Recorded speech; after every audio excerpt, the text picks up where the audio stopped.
Hi, I'm Sawyer Rose, and I'm a sculptor and installation artist. For some years now, I've been working on a project about women's work and equity called the Carrying Stones Project.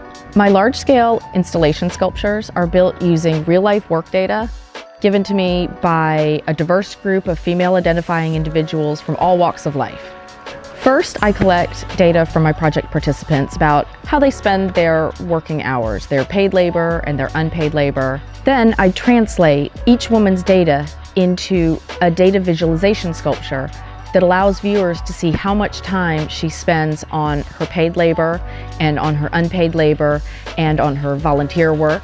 Once a woman's data sculpture is complete, and this is really one of the coolest parts of the project, I take a photographic portrait of her lifting and carrying the sculpture of her hours, bearing the burden of her hours in a real physical way. This is my workspace. I'm up here in Fairfax in Marin County. I've been here about 10 years after I left San Francisco and my studio at Hunters Point Shipyard. In years past, I've split my work time between my backyard, where I make my big messes, and a studio space in Santa Fe. Fortunately or unfortunately, I decided in February to leave that space with big plans to build a studio here at home.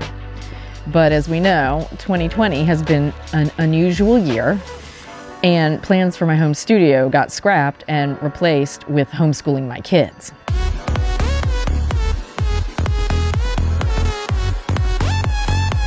I hate you. While this wasn't in my plans, obviously, it has been very convenient for me in a lot of ways. My kids have been with me every day since March, so going to a studio off-site wasn't really an option for me anyway.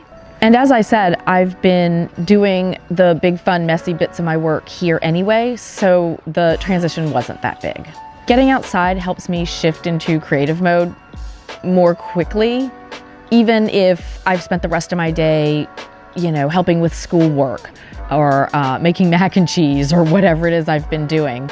Being at home is also a really fitting backdrop for working on a project about women's labor. I'm living the dream every day.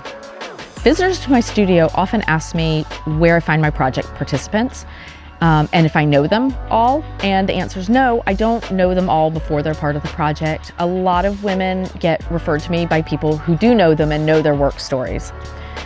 What I'm always looking for is interesting and unusual work stories that also help me talk about particular topics in women's labor. My hope is always that I'm sharing stories that will build bridges of understanding between people and jumpstart dialogue about women's work and equity. Artists and art lovers, take care, be well, wear a mask, and enjoy the rest of this very special 2020 ArtSpan Open Studios.